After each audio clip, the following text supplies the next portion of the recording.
കൃഷ്ണ ഗുരുവായൂരപ്പ ശരണം. പൊന്നുണ്ണിക്കണ്ണൻ്റെ ഉഷപൂജ അലങ്കാരം രാവിലെ 4 മണിയോടുകൂടി മലർ നിവേദ്യം കഴിഞ്ഞ് ശ്രീകോവിൽ നട തുറന്നു. പൊന്നുണ്ണിക്കണ്ണനത് ആ ശ്രീലകത്ത് പുഞ്ചിരി തൂകി നിൽക്കുകയാണ്. പൊന്നുണ്ണിക്കണ്ണൻ്റെ തിരുമുഖം ചന്ദനം ചാർത്തി, നെറ്റിയിലൊരു സ്വർണ്ണ ഗോപിക്കുറി അണിയിച്ചിട്ടുണ്ട്. ചെവിയിൽ ചെവിപ്പൂക്കൾ വെച്ചിട്ടുണ്ട്.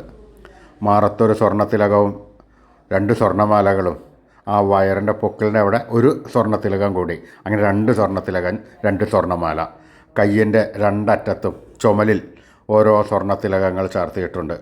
പൊന്നിൻ കിങ്ങിണി കെട്ടി പട്ടുകോണകമെടുത്ത് ഒരു വെള്ളപ്പട്ടിൽ ചുവപ്പ് കരയും കറുപ്പ് കരയും കൂടിയിട്ടുള്ള വെള്ളപ്പട്ടാണ് ഉടുത്തിരിക്കുന്നത്. നല്ല ഭംഗിയുണ്ട് കാണാൻ. കയ്യിൽ ഓടക്കുഴലും താമരയുമുണ്ട്. സ്വർണ്ണ കിരീടം ചാർത്തി കിരീടത്തിന്മേൽ തിരുമുടിമാലകളും വനമാലകളും ചാർത്തിയിരിക്കുന്നു. ആ പുഞ്ചിരി തൂകി നിൽക്കുന്ന ആ പൊന്നുണ്ണിക്കണ്ണനെ എല്ലാവരും മനസ്സിൽ വിചാരിക്കുക, പ്രാർത്ഥിക്കുക, കണ്ണൻ്റെ തൃക്കാൽക്കൽ വീണ് നമസ്കരിക്കുക. കണ്ണൻ്റെ അനുഗ്രഹം എല്ലാവർക്കും ഉണ്ടാകും കേട്ടോ. നാരായണ നാരായണ നാരായണ.